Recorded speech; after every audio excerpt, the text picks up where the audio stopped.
नमस्कार। आज एक लाल डायरी ने राजस्थान की राजनीति में उबाल पैदा कर दिया। अशोक गहलोत ने शुक्रवार को जिन राजेंद्र गुढ़ा को मंत्रिमंडल से बर्खास्त किया था, वही राजेंद्र गुढ़ा आज एक लाल डायरी लेकर असेंबली पहुंचे।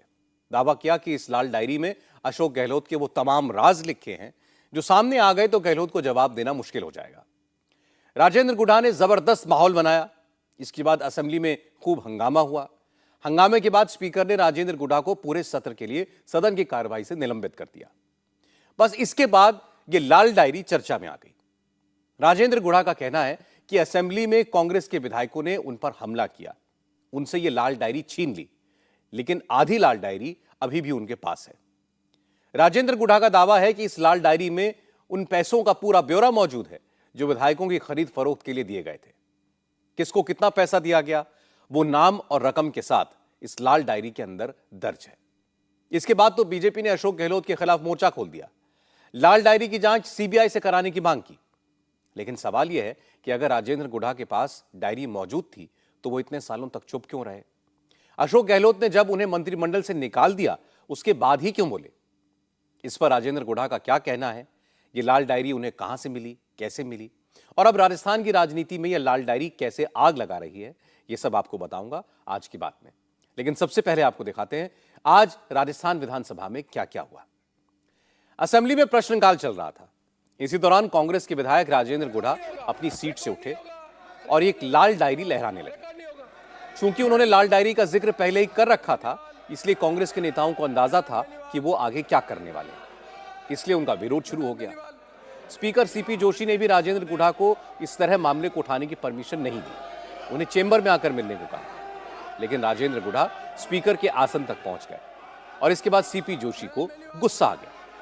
माननीय अध्यक्ष महोदय, विधानसभा कार्य संचालन एवं प्रक्रिया के नियम 50 के तहत स्थगन प्रस्ताव पर आपने मुझे बोलने का मौका दिया, धन्यवाद। मैं आपका ध्यान प्रदेश में राज्य राजमार्गों एवं कुछ राष्ट्रीय राजमार्गों।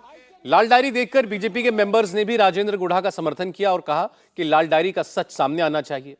इसी हंगामे के बीच राजेंद्र गुढ़ा सदन में मौजूद कैबिनेट मंत्री शांति धारीवाल की तरफ बढ़े। दोनों के बीच गर्मागर्मी हुई, नौबत हाथापाई तक आ गई। बीच बचाव करने के लिए कांग्रेस के कुछ और विधायक उस तरफ दौड़े, जिसके बाद राजेंद्र गुढ़ा की कांग्रेस के ही विधायक रफीक खान के साथ धक्का मुक्की होने लगी। हंगामा बढ़ता हुआ देखकर स्पीकर सीपी जोशी ने राजेंद्र गुढ़ा को सदन से बाहर निकालने का ऑर्डर दिया और मार्शल्स ने राजेंद्र गुढ़ा को सदन से बाहर कर दिया। राजेंद्र गुढ़ा सदन के बाहर मीडिया के सामने आए और कहा कि उनके साथ मारपीट की गई। कांग्रेस के विधायकों ने उन्हें जमीन पर गिराया और घेर कर उन्हें पीटा। राजेंद्र गुढ़ा ने कहा कि उन्हें मार्शल्स ने नहीं, कांग्रेस के मेंबर्स ने सदन से धक्के मारकर निकाला और उनकी वो लाल डायरी भी छीन ली। चेंबर में आइए, मैं चेंबर में आइए, चेंबर में आइए, मैं चेंबर में आइए, या नहीं, या not allowed, I will not allow you, I will not allow you, I will not allow you, I will not allow you, I said मैं आपको बाहर अच्छा लगता, मैं अच्छा नहीं लगता, मैं बाहर निकाल दूंगा, आप नीचे जाए, not allowed, I said not allowed, I said you come to my chamber.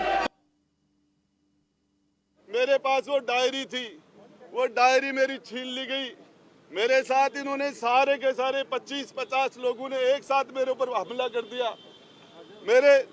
मेरे गुस्से मारे, धक्का मारा, लात मार के मुझे नीचे पटक दिया और फिर मुझे मार्शलों ने नहीं, मुझे कांग्रेस के लोगों ने, कांग्रेस के मंत्रियों ने मुझे घसीट के बाहर निकाला। मार्शल तो आए ही नहीं थे तब तक। गहलोत साहब, वो डायरी का आधा पार्ट आपने आपके विधानसभा में गुंडागर्दी करके मेरे से छीन लिया और आधा पार्ट मेरे पास अभी और है। इस पार्ट के अंदर आपके सारे काले कारनामे जो लोगों ने आपने विधायकों को खरीदा, किस किस एमएलए को राज्यसभा में आपने निर्दलीयों को क्या क्या दिया, किस किस को प्रलोभन दिया, क्रिकेट के चुनाव में आपने क्या क्या काले कारनामे किए पैसे दे दे के, वो सारी चीजें अभी खुलासा मैं आगे भी करूंगा। वो जो मेरे से छीना गया वो तो फिल्म का टेलर है, फिल्म तो बाकी है भी। सारा का सारा आर्थिक लेन देन तो 2 नंबर में हुआ। 2 नंबर में धर्मेंद्र राठौड़ के द्वारा मुख्यमंत्री जी के नाम लिखे हुए हैं, उसके अंदर वैभव गहलोत के नाम लिखे गए हैं और क्रिकेट के चुनाव के अंदर किसको पैसे कैसे दिए, राज्यसभा में कैसे दिए, सरकार के संकट में किस किस एमएलए को कितने कितने पैसे दिए, किसके द्वारा दिए पैसे, आया कहाँ, पैसा गया कहाँ, सब कुछ था उसमें। कोई लाख 2 लाख 10-20 लाख का नहीं था, 2-5 करोड़ का नहीं था, उसके अंदर 100-200 500 करोड़ का लेन देन था। मैं मेरी डायरी में टेबल करना चाह रहा था, मैं टेबल करना चाह रहा था अध्यक्ष के सामने, मुझे टेबल नहीं करने दी गई डायरी। तो मैं पूछना चाहता था इस डायरी पर यदि जांच करवा दे तो मैं डायरी उनको दे के और टेबल कर रहा था मैं तो डायरी को, मेरे से छीनी क्यों गई वो डायरी। कम से कम 25 से 30 लोग मेरे ऊपर पड़ गए एक साथ, मुझे नजर ही नहीं आ रहा था, मेरा दम घुट गया था इन लोगों ने। कोई मेरे पर जूते मार रहा था, कोई मुझे गुस्से मार रहा था, मुझे दबा लिया था। और विधानसभा का मोबाइल है वो तो यूट्यूब वो भी बंद कर दिया गया था। राजेंद्र गुढ़ा का कहना है कि इस लाल डायरी में ऐसे कई राज हैं जो खुल गए तो अशोक गहलोत की मुश्किलें बढ़ जाएंगी, इसलिए कांग्रेस के लोगों ने उनसे ये डायरी छीन ली। सवाल यह था कि राजेंद्र गुढ़ा को ये डायरी मिली कहां से। इस पर उन्होंने कहा कि धर्मेंद्र राठौड़ के घर पर जब छापेमारी चल रही थी, इनकम टैक्स और ईडी की टीम ने सब कुछ जब्त कर लिया था, वहां से उन्होंने ये डायरी निकाली थी और ऐसा करने के लिए उन्हें खुद अशोक गहलोत ने कहा था। हमारे विधायक दल की मीटिंग चल रही थी, मुख्यमंत्री जी ने मुझे कहा गुढ़ा मेरी जिंदगी का सवाल है, किसी भी कीमत पर ये डायरी निकाल के ला, किसी भी कॉस्ट पे निकाल ला। और मैं गया, मेरे साथ 2 लोग और भी थे, वो मना कर देंगे अभी, आप सबको पता है, रामलाल जी भी थे, वहाँ लाठी चार्ज भी हुआ, वहाँ वो धीरज गुजर भी था, लाठी में धीरज गुजर, ये धर्मेंद्र राठौड़ के सिविल लाइंस में उसका जो सोमदत्त अपार्टमेंट के अंदर 9वीं मंजिल और 8वीं मंजिल पर हमने गेट तोड़े थे, हमने जालियां काटी थी, उसके बाद डायरी को निकाला। इनकम टैक्स वालों ने, ईडी वालों ने सीज कर लिया था, उसके बीच में से निकाली थी। सीजर तोड़ा आपने? सीजर तोड़ा था। राजेंद्र गुढ़ा कांग्रेस के विधायक हैं, अशोक गहलोत की सरकार में 3 दिन पहले तक मंत्री थे, इसलिए जब उन्होंने अशोक गहलोत पर इल्जाम लगाए तो बीजेपी को मौका मिल गया। राजस्थान विधानसभा में विपक्ष के नेता राजेंद्र राठौड़ ने कहा कि इस डायरी में ऐसा क्या है, इसे लेकर राजेंद्र गुढ़ा कह रहे हैं कि अगर वो डायरी जांच एजेंसियों के बीच से निकालकर नहीं लाए होते तो कई लोग जेल चले गए होते। राजेंद्र राठौड़ ने कहा कि अगर लाल डायरी में कुछ नहीं है तो फिर गहलोत और उनके मंत्रियों को इसका डर क्यों है। आज सदन जुड़ते ही मैंने मांग की थी कि माननीय राज्य मंत्री जी जो सरकार का अंग है उन्हें बर्खास्त किया गया, उनका त्यागपत्र दिया गया। यह सदन जानना चाहता है, यह सदन जानना चाहता है उस लाल डायरी के बारे में जिसका जिक्र उन्होंने कहा, और ये कहा कि सदन के नेता जेल चले जाते लाल डायरी अगर मैं नहीं लाता। इस पर गुढ़ा जी को बोलने नहीं दिया गया और उसके बाद पुलिस के द्वारा, मार्शल के द्वारा जो उनके साथ मारपीट की गई, कांग्रेस विधायक दल जिसके वो सदस्य हैं, अपने ही सदस्य पर, कांग्रेस विधायक दल के सम्मान्य सदस्य पर जिस प्रकार टूटे, शर्मसार है। लाल डायरी में अगर कुछ नहीं है, अगर हिम्मत है तो साफ गोई से आगे आना चाहिए कि लाल डायरी में कुछ नहीं है, और गुढ़ा जी को चुनौती देनी चाहिए, सदन के नेता को और कांग्रेस के बड़े मंत्रियों को और अधिकारियों को, कि आपके पास है तो आप इसको सौंपो सक्षम जगह पर। और माननीय अध्यक्ष जी को चाहिए था कि जब वो टेबल कर रहे थे लाल डायरी, तो लाल डायरी को लेकर अध्यक्ष जी को सक्षम एजेंसी, ईडी को, सीबीआई को, इनकम टैक्स को सौंपनी चाहिए थी, ताकि इस सदन की गरिमा बनी रह सकती। लाल डायरी का राज अब जनता के बीच में जब तक नहीं आएगा, सदन और सड़क पर हमारी लड़ाई जारी रहेगी। लाल डायरी का इशू जयपुर से उठा और दिल्ली पहुंचने में इसे जरा भी देर नहीं लगी। केंद्रीय मंत्री गजेंद्र सिंह शेखावत ने कहा कि राजस्थान में पब्लिक के पैसों का कैसे गलत इस्तेमाल हुआ, कैसे पैसे देकर विधायक खरीदे गए, कैसे क्रिकेट एसोसिएशन के चुनाव में धांधली हुई, इसका पूरा काला चिट्ठा उस लाल डायरी में है। यह डायरी राजेंद्र गुढ़ा के पास थी, इसलिए अशोक गहलोत इतने दिनों तक राजेंद्र गुढ़ा को बर्दाश्त कर रहे थे। मुझे तो समझ नहीं आता कि एक लाल रंग की डायरी जिसको लेकर के आज जब राजेंद्र गुढ़ा जी वहां विधानसभा में पहुंचे थे, तब जिस तरह से उनसे डायरी को छीनने के लिए कांग्रेस के नेताओं में होड़ मची थी और जिस तरह से जबरन उनसे डायरी छीन करके फाड़ने की कोशिश की गई, कहीं ना कहीं दाल में कुछ लाल है कि नहीं, काला जरूर है। गरीब के पैसे से सरकार को बचाने के लिए जो पैसा इधर उधर किया गया, उसके इंद्राज उस डायरी में थे। क्रिकेट के आरसीए के चुनाव के लिए किसको किस तरह से कितना पैसा कब दिया गया था, उसके हिसाब किताब भी उस डायरी में थे। उसके अलावा भी अलग अलग तरह का माफिया जो सरकार के संरक्षण में चल रहा है, उससे जो कमीशन की राशि आ रही थी, उस कमीशन की राशि का हिसाब किताब भी उस डायरी में था।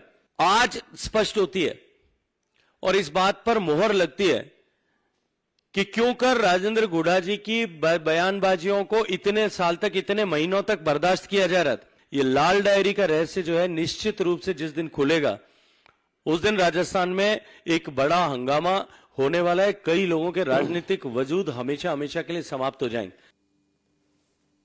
राजेंद्र गुढ़ा की लाल डायरी को लेकर जब राजस्थान कांग्रेस के लीडर और गहलोत सरकार में मिनिस्टर प्रताप सिंह खाचरियावास से सवाल पूछा गया तो उन्होंने राजेंद्र गुढ़ा पर तो कुछ नहीं कहा, लेकिन बीजेपी पर जरूर अटैक किया। प्रताप सिंह खाचरियावास ने कहा कि बीजेपी के पास चुनाव में जाने के लिए कोई इशू नहीं है, इसलिए कांग्रेस के अंदर खोट तलाश रही है, लेकिन इससे होगा कुछ नहीं। मेरे साथी विधायक और जो भी मेरे साथ रहे उनके खिलाफ मैं बोलता नहीं हूं, कभी मेरी आदत नहीं है। ये हमारे व्यक्तिगत रिश्ते अच्छे हैं सबसे मेरे। मैं उन मामले में, मैं बीजेपी के लिए इतना कह सकता हूं, बीजेपी झूठ, फरेब और धोखे की राजनीति करती है। बीजेपी के पास खुद के पास मुद्दे नहीं है, खुद के कोई मांगे नहीं है। बीजेपी पूरे राजस्थान में इन 5 वर्षों में, 4.5 वर्षों में कोई माहौल नहीं बना पाई विपक्ष का, तो बीजेपी तो खुद फेल हो गई। इसलिए बीजेपी कहीं ना कहीं कांग्रेस के अंदर से गलतियां ढूंढती है, लेकिन उन गलतियों के बीच में बीजेपी को कुछ नहीं मिलेगा। सदन में टेबल करे कोई आरोप है, बीजेपी के आरोप में दम है तो सदन में जवाब दे देंगे, बता देंगे, बीजेपी की पूरी पोल खोल देंगे। राजेंद्र गुढ़ा का मंत्री पद तो पहले ही छीना जा चुका है। आज सदन में उन्होंने जिस तरह गहलोत सरकार को चैलेंज किया, स्पीकर से उनकी नोकझोंक हुई और उसके बाद राजस्थान सरकार में parliamentary affairs minister Shanti Dhariwal के माइक पर उन्होंने हाथ मारा। कांग्रेस के विधायक रफीक खान से हाथापाई हुई। उसके बाद शांति धारीवाल ने सदन में राजेंद्र गुढ़ा को सदन से सस्पेंड करने का प्रस्ताव रखा। धारीवाल ने कहा कि अगर राजेंद्र गुढ़ा ने उनके साथ हाथापाई की कोशिश की, अगर उन्हें बचाने के लिए मार्शल नहीं आए होते तो आज सदन के अंदर कोई बड़ी घटना घट जाती। शांति धारीवाल ने राजेंद्र गुढ़ा के साथ साथ बीजेपी के विधायक मदन दिलावर को भी सस्पेंड करने की मांग की और कहा कि राजेंद्र गुढ़ा को उन्होंने ही हमले के लिए उकसाया। शांति धारीवाल के प्रस्ताव पर स्पीकर ने राजेंद्र गुढ़ा और मदन दिलावर को 15वीं विधानसभा में बाकी बचे वक्त के लिए सस्पेंड कर दिया। राजेंद्र सिंह गुढ़ा गंभीर चोट पहुंचाने के आशय से मेरी ओर आए थे। उनका कृत्य पूर्व नियोजित और दुराशय से प्रेषित होकर स्पष्ट परिलक्षित है।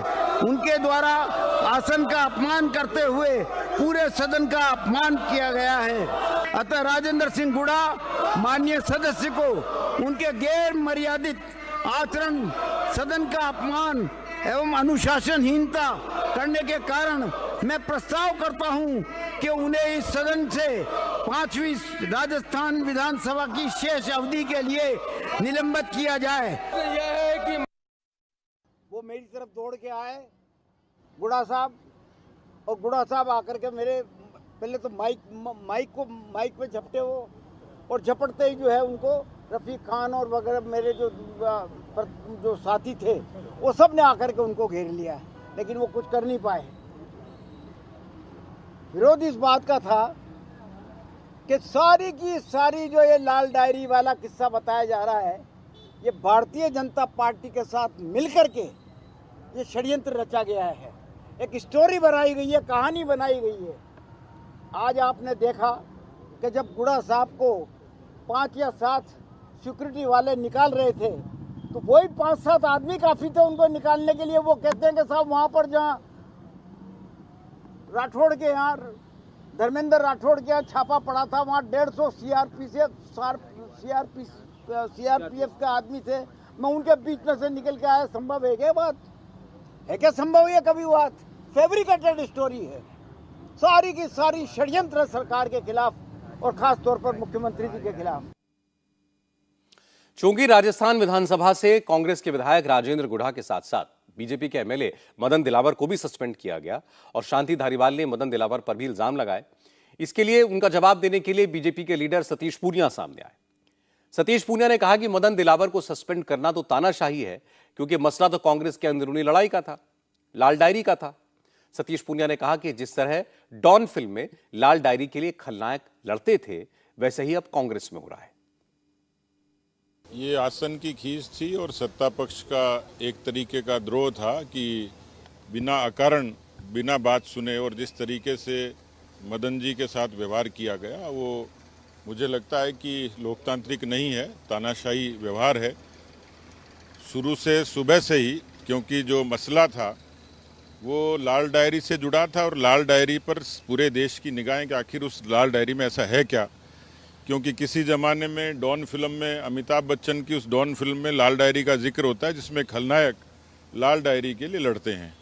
उस लाल डायरी में ऐसे कैसे राज हैं, उनका खुलासा उदारता से मुख्यमंत्री को करना चाहिए। ऐसा कम होता है कि चोरी भी करें और सीनाजोरी करें। मुझे लगता है कि मुख्यमंत्री जी वही कर रहे हैं। चूंकि राजस्थान में इलेक्शन है, इसलिए राजेंद्र गुढ़ा की लाल डायरी बड़ा मुद्दा बन गई और अब इस पर खूब सियासत होगी।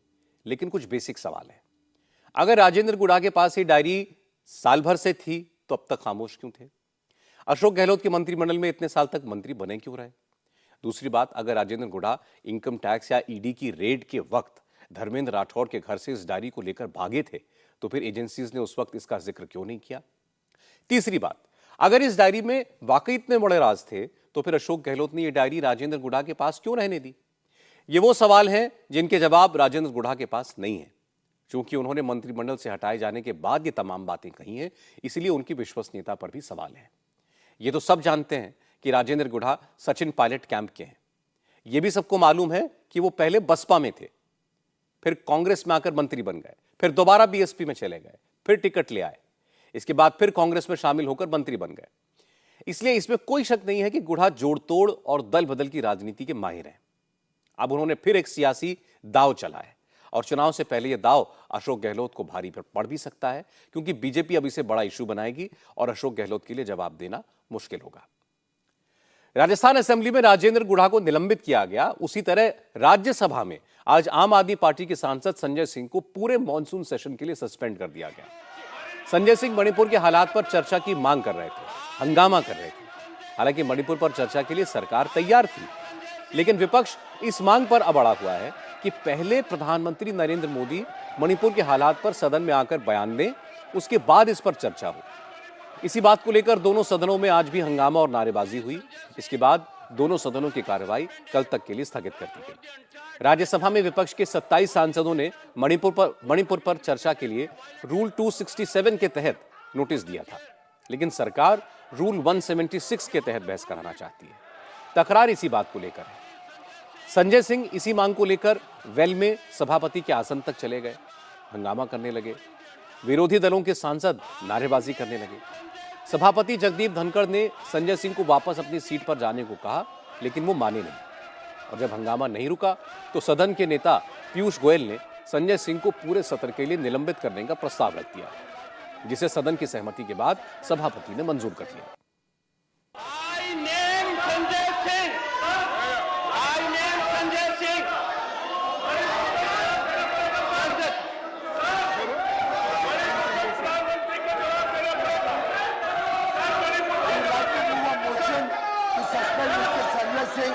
This kind of behavior coming into the hall and disturbing the house is completely against the ethics and rules of the house.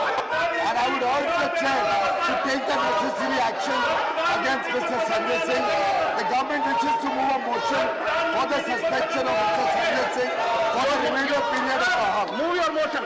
Sir, I move the motion that Mr. Sanjay Singh, who has been named by the chair, be hereby suspended for the rest of the duration of the rest of the session until the last day of this current session. The motion is Shri Sanjay Singh be suspended for the entire duration of this session for having repeatedly violated directive of the chair. If the House approves it,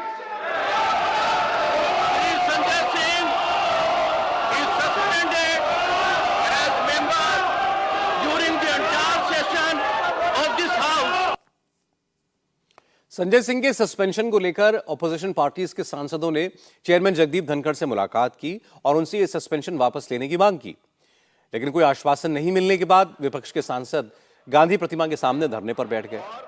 धरने पर बैठे सांसदों का कहना है कि जब तक संजय सिंह का सस्पेंशन वापस नहीं होता तब तक उनका धरना भी चलता रहेगा। संजय सिंह के साथ विपक्ष के कई सांसद धरने पर बैठे हुए हैं। गांधी प्रतिमा के सामने गद्दे डाल दिए गए हैं। संजय सिंह ने कहा कि निर्भया कांड के बाद भी संसद कई दिनों तक नहीं चली थी, लेकिन उस दौरान किसी भी सांसद को निलंबित नहीं किया गया था।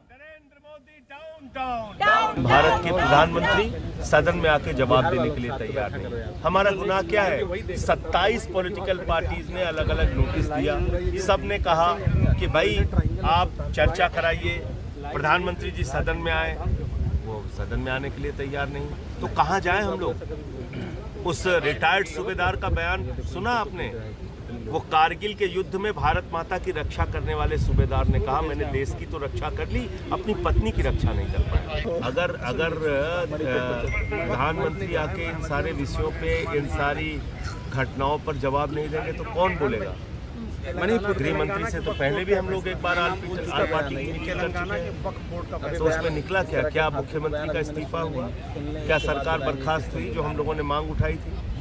तो अब कौन बोलेगा? प्रधानमंत्री क्यों भाग रहे हैं? क्या सदन में 267 के नियम के तहत चर्चा की मांग करना गुनाह है? क्या वो किसी के सस्पेंशन का कारण बनना चाहिए? निर्भया के कांड में सारी पॉलिटिकल पार्टीज ने यहाँ आंदोलन किया था, 2 हफ्ते तक सदन नहीं चला था। किसी एक एमपी का सस्पेंशन हुआ क्या? बताइए, किसी एक एमपी का? तो ये सबसे बड़ा सवाल है। संजय सिंह के निलंबन को लेकर कांग्रेस अध्यक्ष मल्लिकार्जुन खड़गे ने भी नाराजगी जताई। खड़गे ने कहा कि यह सरकार विपक्ष की आवाज को दबाने की कोशिश कर रही है। संजय सिंह का सस्पेंशन नियमों के खिलाफ है। हम ये चाहते हैं कि डेमोक्रेसी में किसी की आवाज बंद नहीं करना चाहिए, उसको बोलने देना चाहिए, और अगर रूल्स के खिलाफ है तो रूल्स के तहत क्या एक्शन ले सकते हैं, ठीक है, लेकिन रूल्स छोड़कर अगर किसी को पनिशमेंट मिलता है ये गलत है। आज भी संजय सिंह को जब वो बोलने उठे तो नेचुरली ये पहली बार नहीं है कि कोई भी वेल में जाके प्रोटेस्ट करे। ये वेल में हमेशा लोग रिप्रेजेंटेटिव जाते हैं, तो इसीलिए मेरा कहना यही था कि डेमोक्रेसी में बोलने की आज़ादी है। बोलने के लिए जो संसद आता है तो उसको चांस मिलना चाहिए, लेकिन आज गवर्नमेंट की मंशा ये ना किसी तरीके से इनकी बोलने का बंद करना चाहिए। राष्ट्रीय जनता दल के सांसद मनोज झा ने इल्जाम लगाया कि सरकार विपक्ष की आवाज दबाना चाहती है, सरकार बहस से बचना चाहती है।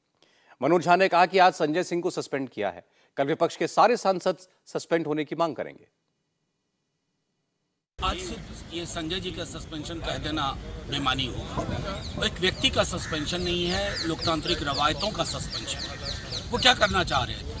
27-267 के नोटिस थे, किस बात पे थे? मणिपुर। और वो अटेंशन ड्रॉ करने की कोशिश कर रहे थे माननीय चेयरमैन साहब का। जब अटेंशन ड्रॉ नहीं हुआ तो उन्होंने जाके पास में रिक्वेस्ट करने की कोशिश की। आपने फौरी तौर पर उनको सस्पेंड कर दिया पूरे सत्र के लिए। लेकिन संदेश क्या गया है मणिपुर को, कि मणिपुर को लेकर के हमारी संसद, जिसके सर्वशक्तिमान प्रधानमंत्री जी, गृह मंत्री जी, वो नहीं चाहते कि मणिपुर के अंदर उसके विषय पर संवेदना से बातचीत हो। कोई भी कीमत हम चुकाने को तैयार हैं। एक सस्पेंशन क्या, कल तो हम ऑफर करने जा रहे हैं हम सबको सस्पेंड कर दो, लेकिन मणिपुर के लोगों को भरोसा दिलाओ, मणिपुर को न्याय दीजिए। वो जो विजुअल्स हमने देखी है ना, रोंगटे खड़े हो जाते हैं। हम सब कल कहने वाले हैं हमें भी सस्पेंड करो, क्योंकि इस दौर में सस्पेंडेड रहना बेहतर है, ताकि आप अपने समाज, अपने राज्य के लिए खड़े हो सकें। विपक्ष के आरोपों पर बीजेपी सांसद सुशील मोदी ने कहा कि संजय सिंह लगातार कई दिनों से सदन की कार्रवाई को बाधित कर रहे हैं, सदन की मर्यादा और रूल्स को फॉलो नहीं करते। इसलिए चेयरमैन ने जो फैसला किया वो हंगामा करने वाले सांसदों के लिए एक नजीर बनेगा। सुशील मोदी ने कहा कि अगर विपक्ष के और भी सांसद ऐसा हंगामा करते हैं तो उनको भी निलंबित किया जाए। जिस प्रकार का वेल में जाकर हंगामा करना शुरू किया कि मजबूरन सदन को उनको निष्कासित करना पड़ा है पूरे कार्यकाल के लिए।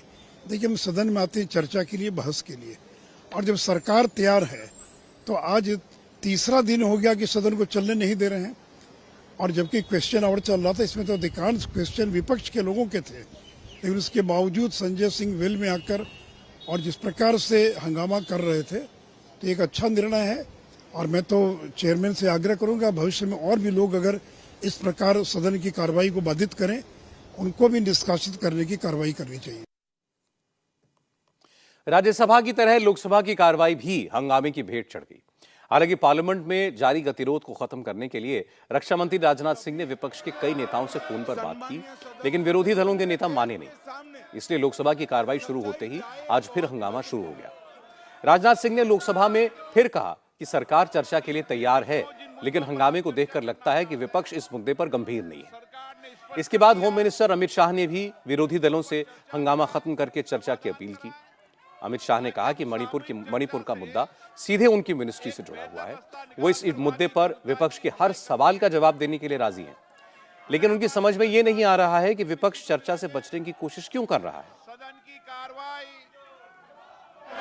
मेरा विपक्ष के सभी सम्मानीय सदस्यों से मेरा आग्रह है कि एक बहुत संवेदनशील मुद्दे पर काफी सदस्यों ने, सत्ताधारी दल के और विपक्ष के दोनों ओर के सदस्य ने चर्चा की मांग की है। मैं सदन में चर्चा के लिए तैयार हूं। मुझे मालूम नहीं है कि विपक्ष को चर्चा करने देना नहीं चाहता है। मेरा विपक्ष के नेता को आग्रह है कि चर्चा होने दे और इस महत्वपूर्ण मसले पर पूरे देश के सामने सच्चाई जाए, बहुत महत्वपूर्ण है। हालांकि फिर भी हंगामा नहीं रुका तो स्पीकर ने कल तक के लिए कार्रवाई स्थगित कर दी। अधीर रंजन चौधरी ने कहा कि मणिपुर की चर्चा पूरी दुनिया में हो रही है, लेकिन यह मामला अब होम मिनिस्ट्री का नहीं रह गया है। पूरा विपक्ष इस मुद्दे पर प्रधानमंत्री का बयान चाहता है। विपक्ष की इस मांग में कुछ नाजायज नहीं है। आसमान तो नहीं टूट पड़ेगा ना, आसमान तो नहीं फट जाएगी अगर प्रधानमंत्री आके मणिपुर की जो हालत है उसके गंभीरता को देखते हुए, उसके गंभीरता को मद्देनजर, अहमियत को मद्देनजर, क्योंकि ये सारे दुनिया में फैल गए हैं इस चर्चा, यूरोप से लेकर अमेरिका से लेकर हर दुनिया के हर कोने में इस चर्चा हो रहे हैं। ये चर्चा में प्रधानमंत्री जी अगर आए तो ये शोभनीय देखते हैं, क्योंकि ये सारे मामला कोई एक गृह मंत्रालय के नहीं, सारे मामला देश की मामला हो गए हैं। मांग तो बाजी भाई, मांग तो कुछ ज़्यादा कुछ मांग नहीं मांग रहे हैं हम लोग। एक छोटी सी मांग है हमारी तरफ से कि विनम्रता पूर्वक हम लोग ये मांग कर रहे हैं कि मणिपुर की आज की जो गंभीर हालत है इसके मद्देनजर प्रधानमंत्री जी आप सदन में आके बयान देते हुए ये चर्चा शुरू करें। समाजवादी पार्टी की सांसद जया बच्चन ने कहा कि बीजेपी ऑपोजिशन रूल्ड स्टेट्स में महिलाओं पर होने वाले अत्याचार की बात तो करती है, लेकिन अपने राज्यों के बारे में कुछ नहीं बोलती। जया बच्चन ने कहा कि यह शर्म की बात है कि पूरी दुनिया में मणिपुर की चर्चा हो रही है, लेकिन अपने ही देश में इस पर कोई चर्चा नहीं हो पा रही।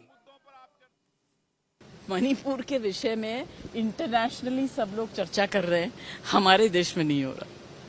इससे ज्यादा मैं क्या कह सकती हूँ। It's a shame. चर्चा वो कराना नहीं चाहते। आपको ऐसा लगता है कि और हाउस के अंदर आप जो स्टेट्स की बात कर रहे हैं वो आपके स्ट्रांग ओपोनेंट्स हैं, आप उनकी बात कर रहे हैं। आपके राज्य में क्या हो रहा है, आपके स्टेट्स में क्या हो रहा है, यूपी, मध्य प्रदेश, आप बताइए। बाकी जो कुछ भी उनका बचा है आगे तो बचेगा भी नहीं। विपक्ष के आरोपों का जवाब दिया केंद्रीय मंत्री स्मृति ईरानी ने। स्मृति ईरानी ने कहा कि यह मामला आंतरिक सुरक्षा से जुड़ा है, होम मिनिस्ट्री का सब्जेक्ट है। होम मिनिस्टर इस पर बयान देने के लिए तैयार हैं, कह चुके हैं, लेकिन विपक्ष चर्चा नहीं करना चाहता। स्मृति ईरानी ने कहा कि विपक्ष मणिपुर की बात तो करता है, लेकिन बंगाल, राजस्थान और छत्तीसगढ़ की घटनाओं पर विपक्ष का एक नेता भी नहीं बोलता। गृह मंत्रालय की ओर से मणिपुर में कानून व्यवस्था के संदर्भ में,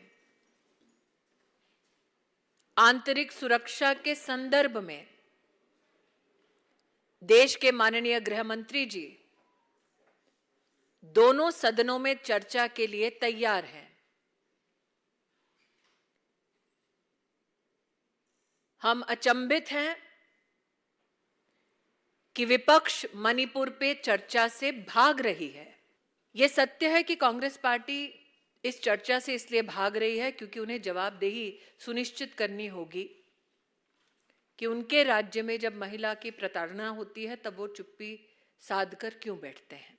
क्यों कांग्रेस के एक कार्यकर्ता का समर्थन करने के लिए बंगाल की एक महिला को नग्न किया जाता है और कांग्रेस चुप बैठती है। उनके लिए सत्ता इंसाफ से ज्यादा प्रिय है। शायद इससे भी कांग्रेस पार्टी भाग रही हो कि मणिपुर में जब इस प्रकार की आंतरिक सुरक्षा की चुनौतियां थी तब उनके पूर्व अध्यक्ष वहां जाकर आग को और क्यों भड़का रहे थे कि मणिपुर की सच्चाई से विपक्ष क्यों भाग रही है। ऐसा क्या है जो विपक्ष नहीं चाहती देश जाने। मॉनसून सेशन शुरू होने से एक दिन पहले सर्वदलीय बैठक में विपक्ष ने मणिपुर के हालात पर चर्चा की मांग की थी। सरकार ने उसे तभी मान लिया था, लेकिन उसके बाद जब सेशन शुरू हुआ तो विपक्ष ने फिर चाल बदली, कई तरीके की शर्तें रख दी। कहा इस नियम के तहत नहीं, उस नियम के तहत चर्चा करनी है। फिर कहा प्रधानमंत्री ने सदन के बाहर मणिपुर पर बयान क्यों दिया, पहले सदन के अंदर आकर बोलना चाहिए था। अब पहले प्रधानमंत्री का बयान होगा और फिर चर्चा करेंगे। कभी कहा प्रधानमंत्री ने मणिपुर के बारे में सिर्फ 38 सेकंड बोला, दूसरे राज्यों का नाम क्यों लिया। कुल मिलाकर विपक्ष इस मुद्दे पर बार बार गोल पोस्ट बदल रहा है। इसलिए ऐसा लगता है कि विपक्ष मणिपुर के हालात पर चर्चा नहीं चाहता, सियासत करना चाहता है। हालांकि मणिपुर में हालात कैसे हैं इस पर कोई कुछ नहीं बोल रहा। इंडिया टीवी के संवाददाता मनीष प्रसाद इस वक्त मणिपुर के उन्हीं इलाकों में हैं जहां सबसे ज्यादा हिंसा हुई। इस वक्त वहां कैसे हालात हैं, लोग कैसे रह रहे हैं, यह आपको अब दिखाते हैं। मनीष प्रसाद ने बताया कि मणिपुर में 3 मई की हिंसा के बाद अब कुकी और मैतेई इलाकों में सिर्फ जले हुए घर, टूटे हुए घर और डरे सहमे लोग दिख रहे हैं। अब तक मणिपुर में 130 से ज्यादा लोगों की मौत हो चुकी है। करीब 60,000 लोग बेघर हो गए हैं, जो सेना और पैरामिलिट्री फोर्सेस के कैंप्स में रह रहे हैं। और ये लोग घर लौटने की हिम्मत भी नहीं जुटा पा रहे क्योंकि अविश्वास की खाई बहुत गहरी है। ये तस्वीरें आप देख रहे हैं, ये कुकी समुदाय का एक गांव है। इस गांव की कुल आबादी करीब 700 है। गांव में 113 घर थे, उनमें से 67 घर पूरी तरह जला दिए गए या तोड़ दिए गए। आग अब बुझ गई है, लेकिन टूटे फूटे घर, जलाए गए घरों की राख यहां हुई हिंसा और आगजनी की गवाही दे रहे हैं। हालांकि कुछ लोग अब अपने घरों में बचा कुचा सामान खोजने के लिए जरूर आते हैं। जो थोड़े बहुत लोग गांव में बाकी हैं, वो घरों के बजाय बंकरों में रह रहे हैं। जमीन में एक खाई खोदकर उसके ऊपर टिन शेड डालकर बंकर बनाए गए हैं। गांव के सरपंच ने बताया कि 3 महीने पहले तक कुकी और मैतेई समुदाय के लोग मिलजुल कर रहते थे। उन्होंने कभी सपने में भी नहीं सोचा था कि एक ऐसा दिन भी देखना पड़ेगा। कभी ऐसा भी होगा जब दोनों समुदाय एक दूसरे की जान के दुश्मन हो जाएंगे। हम इस समय मोपो कुकी गांव में है। ये ईस्ट इम्फाल का वो गांव है जो इफेक्टेड हुआ। यहाँ पर घरों को जलाया गया। दोनों के बीच जो हिंसक झड़प हुई उसका असर अब देखने को मिल रहा है। यहाँ तक पहुंचना बेहद मुश्किल था क्योंकि अलग अलग जगहों पर रास्तों में डायवर्जन है और सिक्योर करने के लिए बॉर्डर सिक्योरिटी फोर्स को तैनात किया गया है। इस गांव में कुछ नहीं बचा। जो सामान था लोगों का तहस नहस हो गया। घर अब राख में तब्दील हो चुका है। जो स्थानीय लोग हैं वो अपना सामान ढूंढ रहे हैं। स्थिति बेहद ज्यादा खराब है। उसकी वजह यह है कि जो ये हिंसक झड़प हुई 3 मई और 4 मई को, उसके बाद का असर पूरे मणिपुर में देखने को मिला। इस गांव के चीफ हमारे साथ हैं। क्या नाम है आपका? ललबोई लुफो। इस गांव में कितने लोग रहते हैं, कितने गांव में घर हैं और कितने इफेक्टेड हुए हैं? कब जलाया गया? ये 30 मई को जलाया गया था। घर तो पूरा 113 है यहाँ पे टोटल, और उसमें 63 घर जलाया गया, plus community hall, anganwadi centre and church भी। और टोटल पॉपुलेशन है 768। ऐसा उम्मीद किया था कभी आपने, जिनके साथ आप रहते हैं, जो हमेशा साथ रहते हैं, उनके बीच ऐसी हालत हो जाएगी कि आपस में घर जलेंगे लोगों के? हम लोग ये कभी उम्मीद नहीं किया है, कभी उम्मीद नहीं किया है। और हम लोग का मतलब वायलेंट होने का कभी सोच भी नहीं था। और we never anticipated this kind of violence from our neighboring communities, and because of that we were not even prepared also. We were just staying here and somehow with this neighboring community जो मेटे है, ये लोग 30 मई को आके शाम afternoon में उसमें आके वो जो डंपिंग के रास्ते से आके इसको जलाया था। कैसे बचाया आपने अपने लोगों को? उस टाइम हम लोग वहाँ पे बीएसएफ कैंप है, उसके नीचे एक ग्राउंड था, वहाँ पे लड़की और बूढ़ी और बच्चे लोग वहाँ पे शिफ्ट किया था, और लड़का लोग जितना मतलब पहाड़ पे भाग सकता है उस पे वो लोग सभी भाग गया इमीडिएटली। एंड जितना जो लड़की बूढ़ी और बच्चे हैं वो तो बीएसएफ के वो कैंप के पास वही पे। मणिपुर में मैतेई समुदाय की आबादी ज्यादा है। मुख्यमंत्री एन बीरेन सिंह भी मैतेई समुदाय से ही हैं और राज्य सरकार की मशीनरी में भी मैतेई लोगों का दबदबा है। हालांकि ज्यादातर मैतेई इम्फाल घाटी के मैदानी इलाकों में रहते हैं। कुकी समुदाय के लोग पहाड़ों पर, ऊंची जगहों पर रहते हैं, जंगलों में रहते हैं। मैतेई समुदाय के लोगों को लगता है कि कुकी कभी भी उन पर फिर हमला कर सकते हैं, इसलिए मैतेई समुदाय के लोग अपने गांव की हिफाजत के लिए गांव के बाहर अब बंकर बना चुके हैं, जहां गांव के लोगों की बारी बारी से ड्यूटी लगती है। मैतेई समुदाय के लोग हथियारों के साथ गांव की निगरानी करते हैं।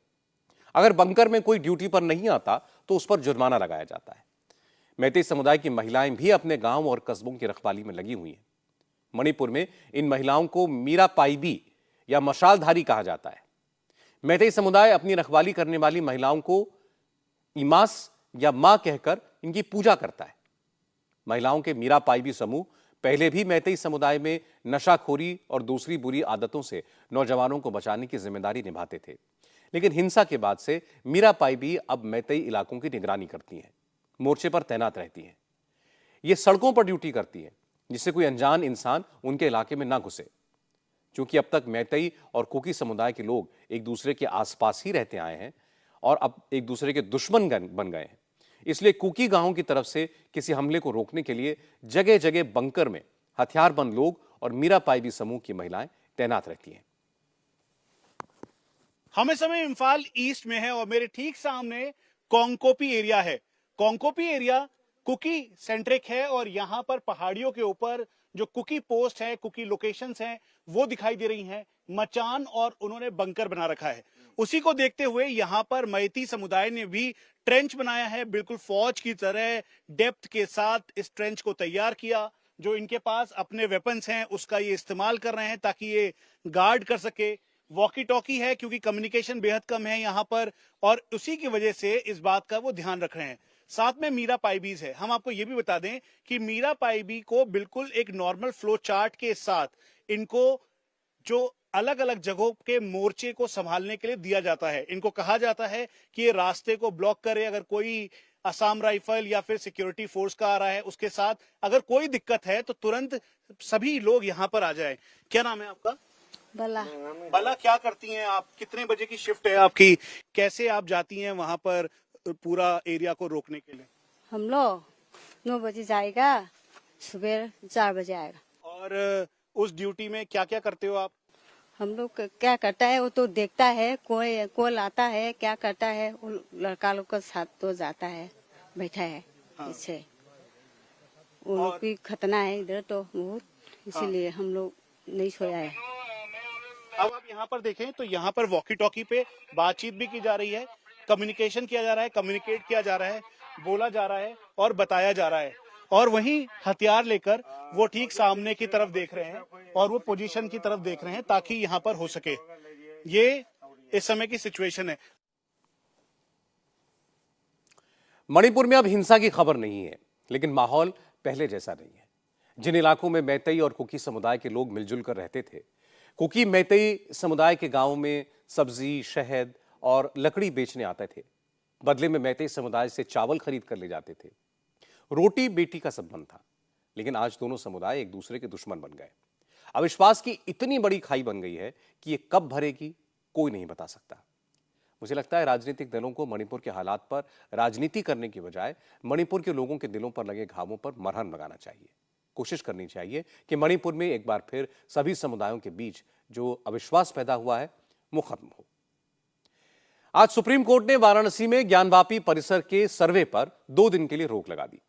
हालांकि वाराणसी के डिस्ट्रिक्ट जज के आदेश पर आज ज्ञानवापी परिसर के सर्वे का काम शुरू हो चुका था। एएसआई की टीम ने करीब 3.5 घंटे तक ज्ञानवापी परिसर में काम भी किया, लेकिन उसके बाद सुप्रीम कोर्ट ने 2 दिन के लिए सर्वे पर रोक लगा दी। मुस्लिम पक्ष को हाईकोर्ट में अपील फाइनल करने का वक्त दिया। वाराणसी की जिला अदालत ने शुक्रवार को ज्ञानवापी परिसर के सर्वे का आदेश दिया था।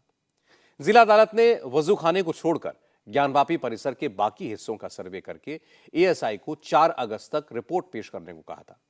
इसके बाद एएसआई की टीम आज सुबह ज्ञानवापी परिसर में पहुंची और मुस्लिम पक्ष सुप्रीम कोर्ट पहुंच गया। सुप्रीम कोर्ट में अंजुमन इंतजामिया मसाजिद कमेटी की तरफ से वाराणसी के जिला जज के आदेश पर रोक लगाने की अपील की गई थी। हालांकि यूपी सरकार की तरफ से सॉलिसिटर जनरल तुषार मेहता ने कहा कि एएसआई की टीम मस्जिद कैंपस में खुदाई नहीं कर रही है। एएसआई की टीम मस्जिद कैंपस में केवल माप जोख कर रही है। इसके अलावा उसने मैपिंग और वीडियोग्राफी की है। इसके अलावा ग्राउंड पेनिट्रेटिंग रडार की मदद से सर्वे किया जाएगा। मस्जिद के ढांचे के साथ कोई छेड़छाड़ नहीं की गई है, न की जाएगी। सॉलिसिटर जनरल के ये बताने पर चीफ जस्टिस डीवाई चंद्रचूड़ ने मुस्लिम पक्ष के वकील से पूछा कि अगर कोई खुदाई नहीं हो रही, तोड़फोड़ नहीं की जा रही है, तो फिर सर्वे कराने से क्या दिक्कत है। तब मस्जिद कमेटी के वकील ने कहा कि वाराणसी के जिला जज ने शुक्रवार शाम 4:30 बजे सर्वे का आदेश दिया था। उनके आदेश को चुनौती देने के लिए मस्जिद कमेटी को हाईकोर्ट जाने का वक्त नहीं मिला।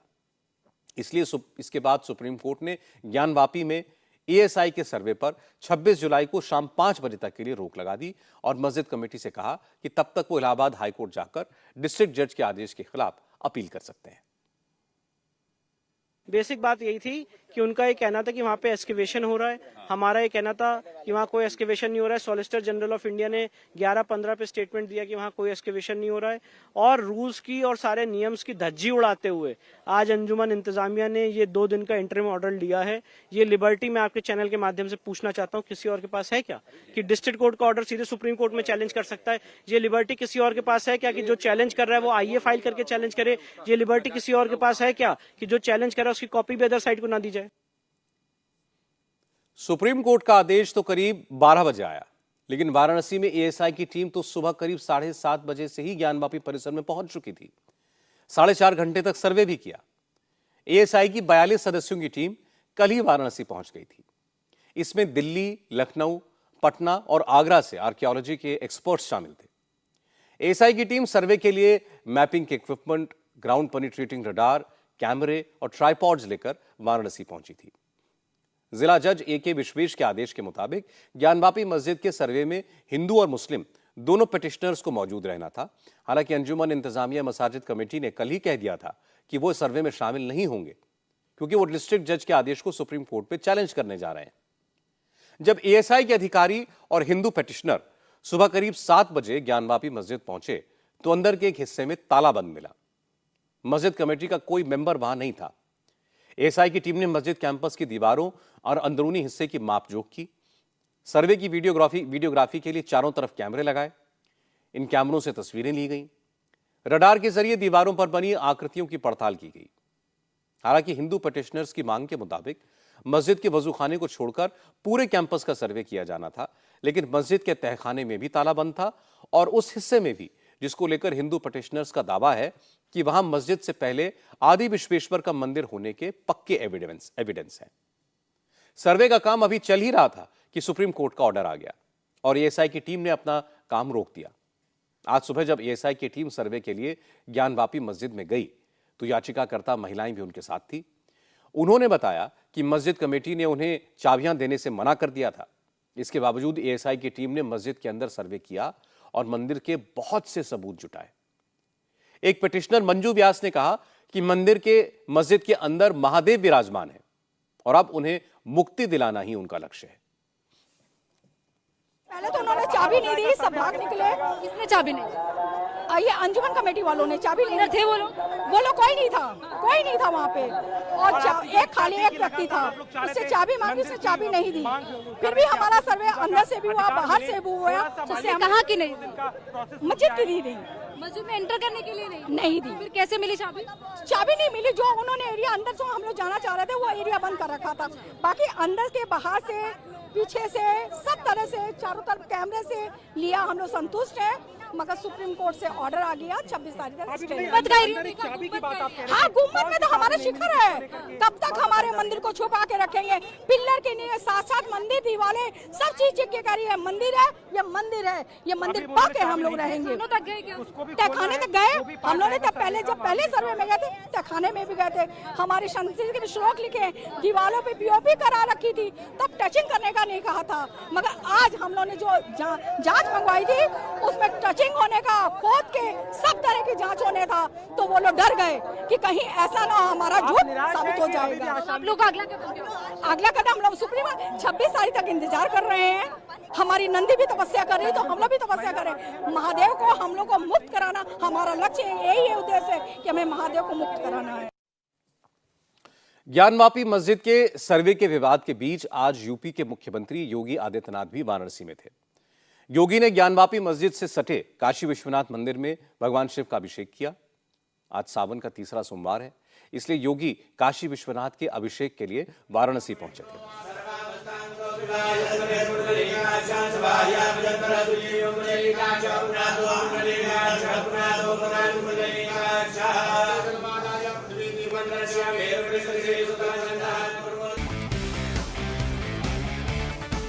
यूपी में आज समाजवादी पार्टी और राष्ट्रीय लोकदल के कई नेताओं ने बीजेपी ज्वाइन कर ली। समाजवादी पार्टी के नेता और पूर्व मंत्री साहिब सिंह सैनी, जगदीश सोनकर, पूर्व सांसद अंशुल वर्मा, पूर्व विधायक सुषमा पटेल और गुलाब सरोज ने आज समाजवादी पार्टी का दामन छोड़ दिया और लखनऊ में बीजेपी के प्रदेश अध्यक्ष भूपेंद्र सिंह चौधरी, यूपी के डिप्टी सीएम केशव प्रसाद मौर्य और ब्रजेश पाठक की मौजूदगी में भाजपा ज्वाइन कर ली। इनके अलावा आरएलडी के नेता और पूर्व सांसद राजपाल सैनी ने भी आज बीजेपी ज्वाइन की। 2019 में वाराणसी से नरेंद्र मोदी के खिलाफ लोकसभा का चुनाव लड़ने वाली शालिनी यादव ने भी समाजवादी पार्टी छोड़कर बीजेपी का दामन थाम लिया। नोट करने वाली बात यह है कि जिन नेताओं ने आज बीजेपी ज्वाइन की, उनमें से ज्यादातर ओबीसी कम्युनिटी से आते हैं। साहिब सिंह सैनी और राजपाल सैनी ओबीसी वर्ग से आते हैं। पश्चिमी यूपी से पिछड़ों पर इनकी अच्छी पकड़ समझी जाती है। जगदीप सोनकर शेड्यूल कास्ट से आते हैं। सुषमा पटेल कुर्मी नेता है। वो 2020 में बसपा छोड़कर समाजवादी पार्टी में आई थी। 2022 में जौनपुर के मडियाहू से विधानसभा चुनाव लड़ी थी, हार गई थी। सुषमा पटेल का कहना है कि समाजवादी पार्टी सिर्फ एक कास्ट की पार्टी बनकर रह गई है, उसमें ओबीसी और दलितों को कोई नहीं पूछता। समाजवादी पार्टी भयंकर गुटबाजी से ग्रस्त है। समाजवादी पार्टी का हर नेता केवल अपना हित चाहता है और समाजवादी पार्टी में महिलाओं का, ओबीसी का, दलितों का कोई सम्मान नहीं है, कोई अनुशासन उस पार्टी में नहीं है। रही बात 2020 में, हाँ, मैंने समाजवादी पार्टी, उस समय राज्यसभा का 2020 में चुनाव चल रहा था और हम कई विधायक उस समय समाजवादी पार्टी के सपोर्ट में खड़े थे और उन्होंने 2022 में टिकट देके मुझे लड़ाया भी। लेकिन जैसे ही मेरा टिकट घोषित हुआ, वहाँ के जितने भी समाजवादी पार्टी के स्थानीय नेता थे एकजुट होकर विरोध किए। पूरे संगठन ने इस्तीफा दिया, मेरा विरोध किया और मैं कुछ वोटों से चुनाव हार गई। देखिए, अखिलेश यादव जी का पीडीए एक भ्रम है, जो एक पानी के बुलबुले जैसा है, जो कभी भी फूट के खत्म हो जाएगा। पिछड़ा समाज आदरणीय प्रधानमंत्री नरेंद्र मोदी जी के साथ है, बीजेपी के साथ है। समाजवादी पार्टी केवल एक जाति विशेष की पार्टी बनकर रह गई है। राजपाल सैनी पश्चिमी यूपी से आते हैं। वो भी 2021 में बीएसपी छोड़कर आरएलडी में शामिल हुए थे। राजपाल सैनी ने 2022 में आरएलडी के टिकट पर खतौली से विधानसभा चुनाव भी लड़ा था, लेकिन आज वो भी बीजेपी में शामिल हो गए। मैं भारतीय जनता पार्टी की नीतियों से प्रभावित होकर, माननीय मोदी जी के नेतृत्व में जो केंद्र में सरकार चल रही है उससे प्रभावित होकर, उत्तर प्रदेश में जो माननीय योगी जी के नेतृत्व में सरकार चल रही है, इन सब के कार्यों से प्रभावित होकर जो किसान समर्थक हैं, जो किसानों के बारे में, मजदूरों के बारे में बात करते हैं, उनका काम भी करते हैं, उन सब बातों से प्रभावित होकर मैंने भारतीय जनता पार्टी ज्वाइन किया। दिल्ली में क्या ऐसा लगा कि आपको छोड़ना पड़ा? नहीं, मुझे बीजेपी की नीतियाँ अच्छी लगी तो मैंने बीजेपी ज्वाइन कर दी। जो नेता आज समाजवादी पार्टी छोड़कर बीजेपी में गए हैं, उनमें पूर्व विधायक हैं, पूर्व सांसद हैं। लेकिन अखिलेश यादव ने इन नेताओं की तुलना बंद हो चुके 2000 के नोट से की। अखिलेश यादव ने ट्विटर पर सिर्फ इतना लिखा कि कुछ लोग चले गए 2000 के नोट की तरह। देश के कई राज्य इस वक्त बाढ़ के हालात से जूझ रहे हैं। गुजरात, महाराष्ट्र और गोवा में अभी भी कई इलाकों में बारिश जारी है। मौसम विभाग ने अगले 2 दिनों में मुंबई, कोंकण, गोवा और कर्नाटक के कुछ इलाकों में भारी बारिश की चेतावनी दी है। महाराष्ट्र के कई इलाकों के लिए ऑरेंज अलर्ट जारी किया गया है। हालांकि उत्तराखंड और हिमाचल प्रदेश में पिछले 24 घंटों के दौरान बारिश कुछ कम हुई है, लेकिन पहाड़ों पर लोगों की मुश्किलें कम नहीं हुई। डबरकोट एरिया में यमुनोत्री हाईवे 3 दिन से बंद है, जिसकी वजह से यमुनोत्री की यात्रा पर रोक लगी हुई है।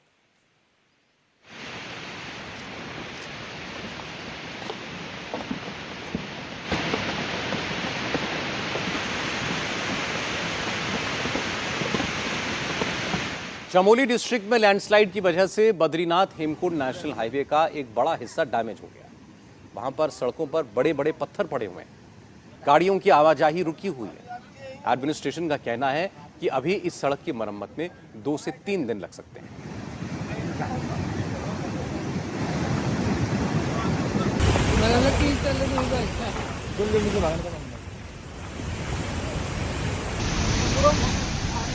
हरिद्वार में मनसा देवी मंदिर के पास पहाड़ दरक रहे हैं, जिसकी वजह से तलहटी वाले इलाकों के लोगों के रिहायशी इलाकों पर खतरा बढ़ गया है।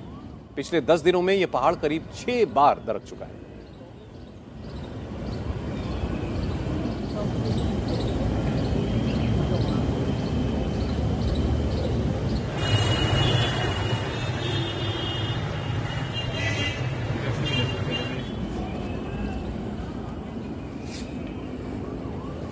गुजरात में भी हालात ठीक नहीं है। तापी में नदी का पानी बढ़ रहा है। जूनागढ़ में रिहायशी इलाकों में एक बिल्डिंग गिर गई, जिसमें राहत और बचाव का काम फिलहाल चल रहा है।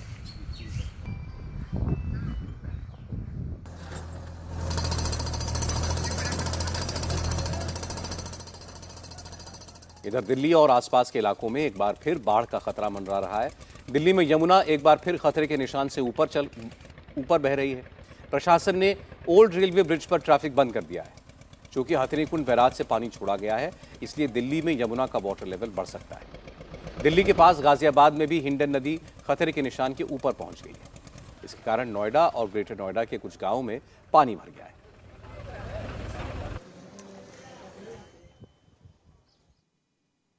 आज की बात में इतना ही। आपसे मेरी अगली मुलाकात होगी कल रात 9 बजे। इंडिया टीवी हर वक्त हर जगह डाउनलोड करने के लिए सर्च करें India TV news Google play store या ऐप स्टोर पर।